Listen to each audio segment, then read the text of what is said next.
Hi, cities. How are you doing? Welcome to Cimnanya or Naya Sim, and thank you all so much for all the love and support. Hope you all are doing great.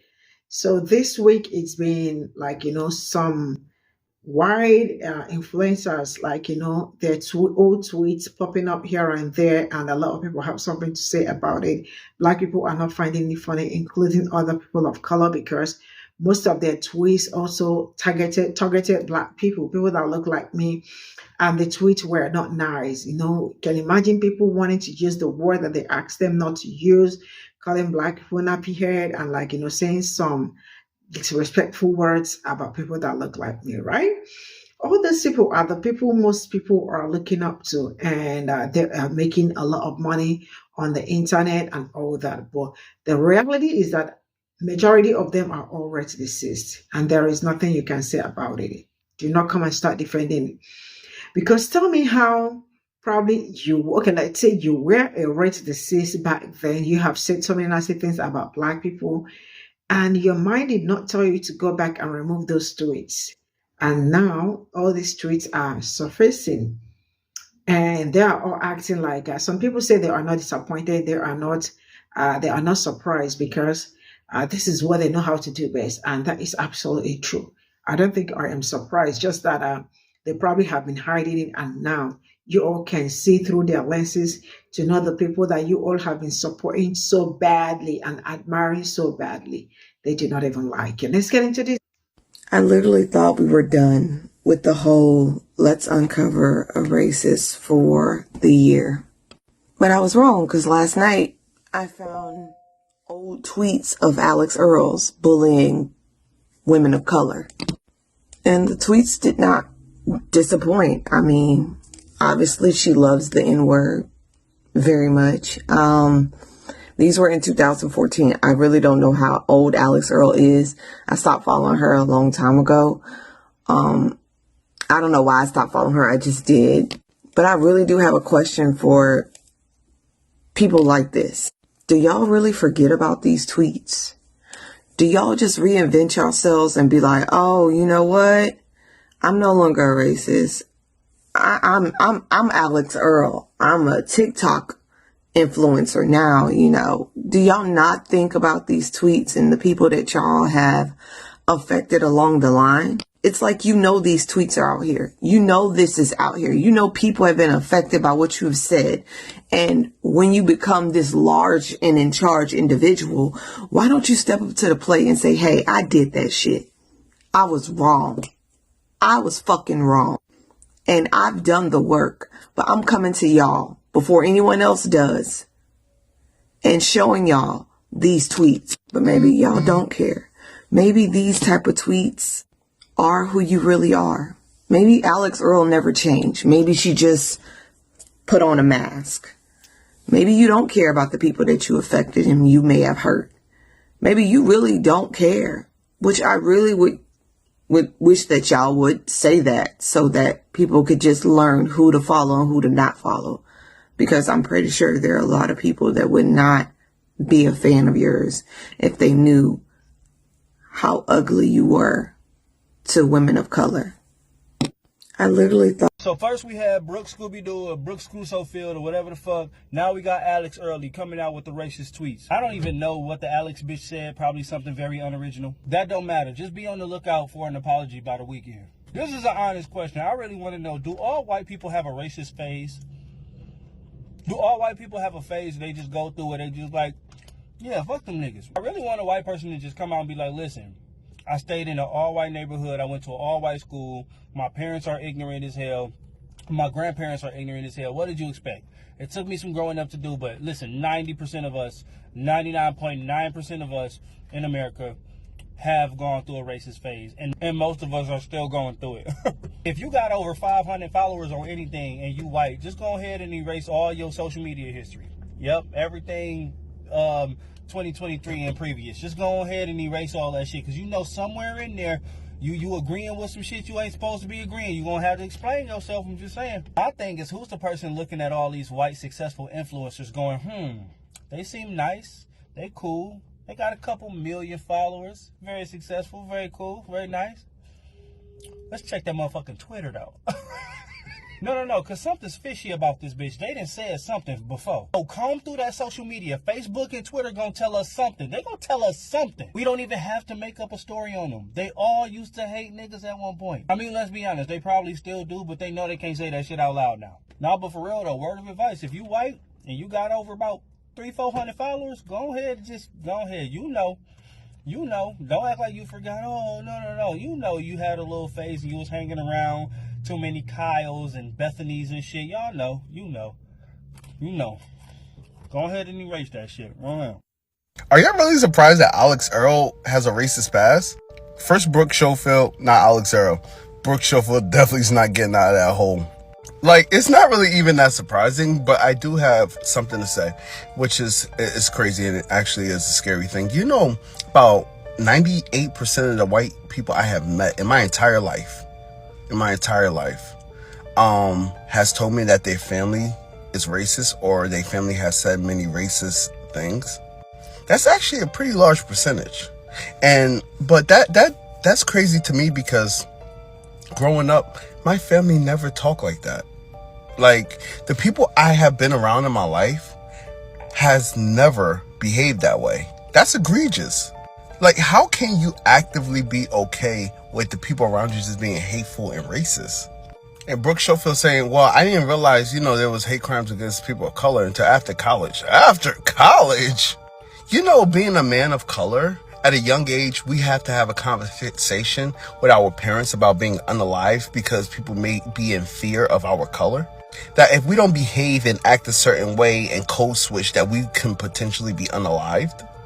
I have been emotionally aware of racial injustice for a long time. Like, what is going on within Caucasians' households? Like, that's a serious question. What is going on within the household of many Caucasian people? And the nerve to really step outside with a narcissistic behavior and say, well, nothing is wrong here. We all are treated the same. And, people, black and brown people are not treated differently. And we don't know what you guys are talking about. But time and time again, we are able to prove racial injustice and racist behavior. I don't know. A message for all Caucasian people: you do not have to stand up for black people. You do not have to be a black activist. Just simply say you're not okay with it. Just simply say, this is not cool.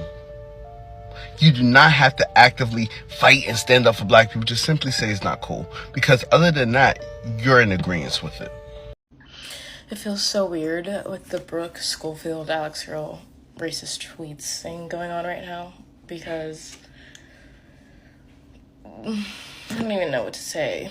I work in the music industry, and I just know that the people on their team, her management and PR, whoever, they're probably excusing everything that they've said and making them feel better. But it's just so fucked up how racism works and how it's still prevalent, and how they're not gonna face any consequences, because everything's just gonna go back to normal after this blows over. Alex Earl hasn't said anything yet. It's great that Brooke is taking, taking responsibility or whatever for her actions, but what's really gonna happen, And it sucks, because I just saw another video of a girl talking about how Brooke apparently did blackface and how it's affected her as a little girl and person of color, and how she hated herself and her skin color after that. And I cannot imagine. I went to a predominantly white high school as well, or high school and middle school and elementary school, and I already hated myself because the comments and little things that people would say about me and my skin color.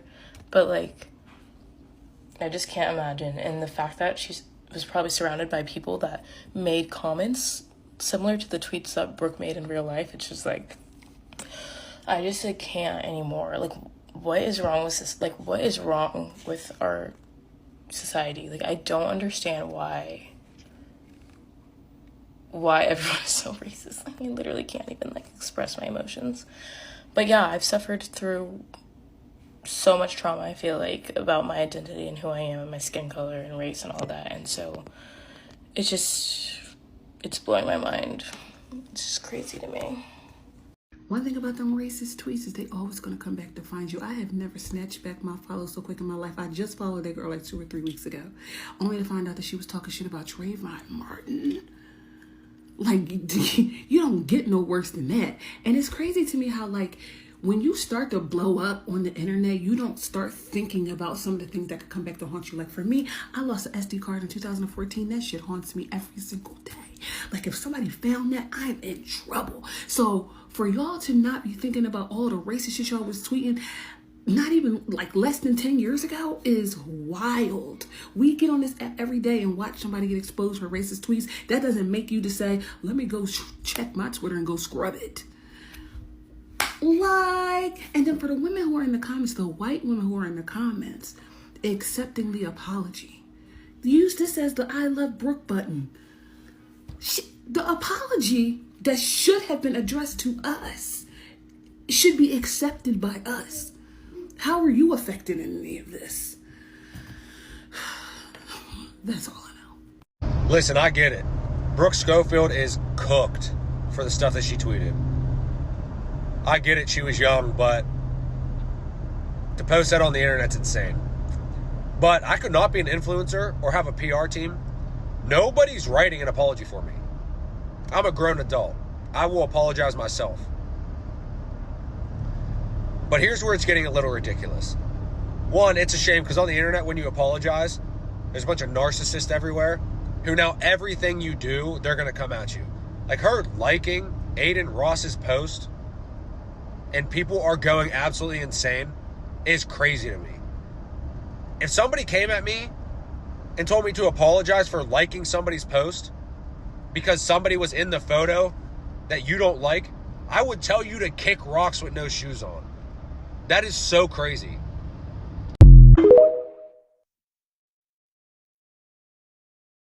I just don't understand how, if you're famous, why didn't you just like go back and delete those tweets before?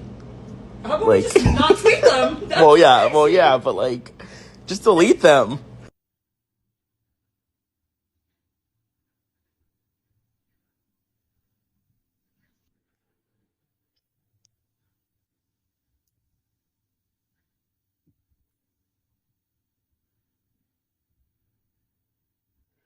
So this is all I got from this video. And sincerely speaking, I think I am tired of waking up every day to a white woman's tweet, being out somewhere. Alex, Earl, her own tweet also surfaced. And you all already know that I brought Brooks also, her own also surfaced online. And I am asking, how come you all know that you are kind of right disease? You have said some right disease things towards people that look like me and other people, right? And probably you are a better person and you never deleted the videos or the tweet or something. You think people are never ever going to find out about all of that, especially when you are a public figure. Now, this is my take when it comes to all of these tweets, leaking, and all of that. Brooks and Alex Earl, guys, they are still right to desist. They probably cannot do it online anymore because they are public figures. Before, they can do or they could do anything they want online, tweet anything because nobody knew them. But right now, they are all in the face of everybody and they cannot come out to say the things they used to say before. But trust me, these people say all this within their circle, right? Using the racial slur and saying some nasty things about people that look like me. They don't want to say that they have nappy head and all those stereotypes they tell Black people and all that. That is the things you see them tweet and the rest of it. I am not going to lie to you.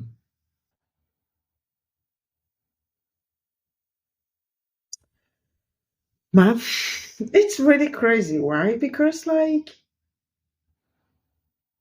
what do they think we are? I don't know, but like, I am having this reflection that what do they think? do they think that we don't feel pains, or do they think that we are not hurt by words and all that? Because it's kind of rare for a black person to wake up and want to start picking on a black person. I rarely see it. But we wake up every day and then wanting to use the word that we ask them not to use, calling black people maybe thief, those stereotypes, they use on black people and all that. And they are really very problematic. One thing is that one actually came out, and now you see this, the tweets surfaced. See how TikTok is also another crazy app. The other one, Brooke, came out to apologize over her tweet, said this is not what she stands for, and that she is very sorry for her and black people and all that. The video got almost the video is already at 4 million, right? Trust me, if this video were to be a black person, probably this video, you will not make anything from it. So the whole system is just like pressing us even so bad that even when we try to be, we are not going to make anything out of it. But they are going to say some nasty things about us and still make money from us. Then Alex Earl has refused to come out to speak on what she has said about black people. And people have been kind of dragging her back and forth and all that. But one thing I'm going to say is that all these people, they know what they are doing. They are just words they ceased. And this is something you cannot hide, no matter how you try to hide it. And the fact that also in public faces, they try as much as they can to limit themselves from being in public places, like the way they act and all that. But one thing for sure, one thing that I'm grateful for, I am grateful that you all are seeing all these tweets.